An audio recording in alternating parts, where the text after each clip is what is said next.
ചവിട്ടിച്ചോദിച്ചെന്നാരോപിച്ച് യാത്രക്കാരൻ ഓട്ടോ ഡ്രൈവറെ തല്ലി. തർക്കസ്ഥലത്തെത്തിയ പോലീസുകാർക്കും മർദ്ദനമേറ്റു. പത്തനംതിട്ട അടൂരിൽ കഴിഞ്ഞ രാത്രിയുണ്ടായ ആക്രമണത്തിന്റെ CCTV ദൃശ്യങ്ങൾ പുറത്തുവന്നു. ബലപ്രയോഗത്തിലൂടെയാണ് പോലീസ് അക്രമിയെ കീഴ്പ്പെടുത്തിയത്.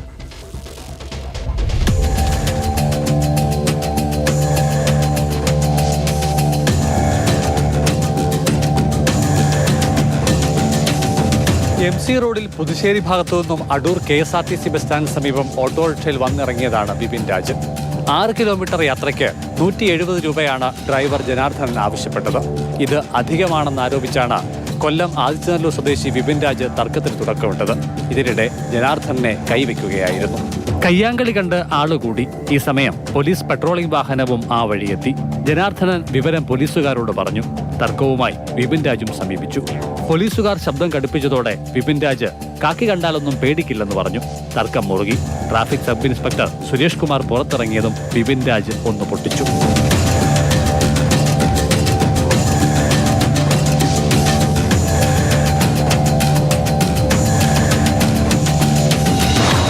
പോലീസുകാർ മുഹമ്മദ് റാഫി, എർഷാദ് എന്നിവരും വിഷയത്തിൽ ഇടപെട്ടു.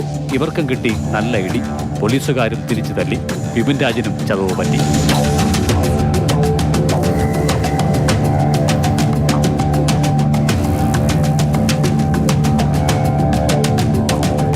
ഒടുവിൽ ബലപ്രയോഗത്തിലൂടെ വിപിൻ രാജിനെ കീഴ്പ്പെടുത്തുകയായിരുന്നു. സംഭവ സമയം ഇയാൾ ലഹരി ഉപയോഗിച്ചിരുന്നതായി സംശയിക്കുന്നു. സൈന്യത്തിൽ ഹവീൽദാറാണ് പ്രതി. ജോലി തടസ്സപ്പെടുത്തി, ആക്രമിച്ചു എന്നിവയ്ക്കെതിരായ വകുപ്പുകളാണ് പ്രതിക്കെതിരെ ചുമത്തിയിട്ടുള്ളത്.